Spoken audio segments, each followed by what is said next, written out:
What's up guys, Houndish here, and today we're going to take a look at the Grim Citizen auto rifle. This was a pretty beast archetype at the start of year 1, of course now this is a year 2 weapon, and to get hold of one of these you'll need to grind Crucible packages. I'm going to go over the weapon stats and how I feel about it in PvP, as well as some good bonuses to look out for. But first let's take a look at my role of the weapon. So in the sights I have Red Dot ORS 1, Quick Draw IS, and finally Ranged Lens RLS 3. Then I have Crowd Control, kills with the weapon grant bonus damage for a short time. Hand Loaded, Injection Mold, increased stability, faster handling at the expense of range. I also have Armor Piercing rounds, and in the final column I have Grenadier, kills with the weapon reduce the cooldown of your grenade.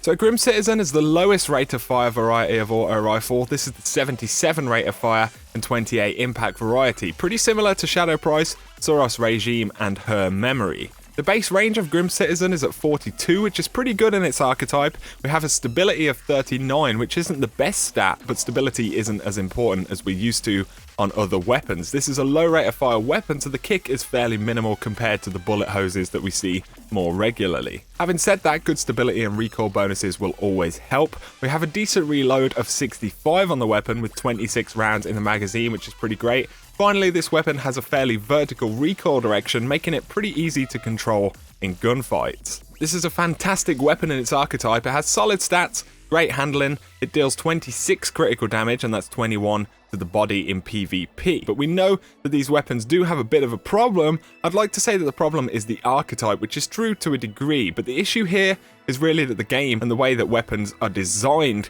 kind of makes things problematic in some cases, and you'll often find that you get outgunned while you're using a Grim Citizen even if you hit all of your shots. And if you take something like a Soros PDX, it's going to deal at least 24 critical damage in its optimum ranges, but of course it fires 3 rounds in a burst, and since that burst takes what, like 0.5 seconds to actually project from the weapon, that's like 72 damage almost instantly in one burst. And regardless of the stats, it's going to take you more effort and time to do that in PvP with something like Grim Citizen. Essentially, yet again, we see the higher rate of fire weapons being dominant, and that's why Doctrine is good, because it does a tiny bit more damage more quickly, but importantly it causes pretty high flinch, which will disrupt anyone trying to gunfight you. Another issue for Grim Citizen in particular is that although it does have higher impact, its flinch value is lower than a lot of other weapons right now.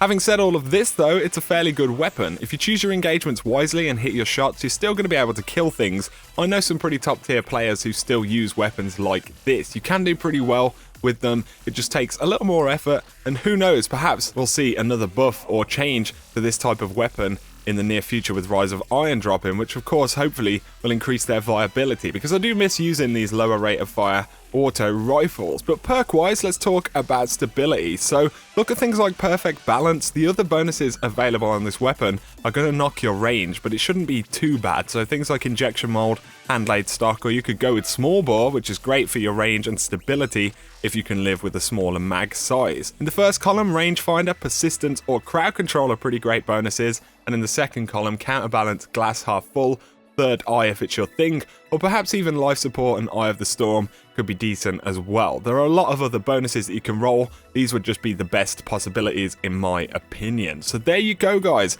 Grim Citizen is a pretty great weapon that perhaps struggles in the meta a little bit. It could definitely be worth holding on to one of these in case they get a buff moving forward. But anyway guys, let me know what you think of this type of weapon in the Crucible right now. If you have enjoyed the video, a like down below is always appreciated, and if you're new to the channel, feel free to hit subscribe for a lot more Destiny content. But for now, you guys have an awesome day.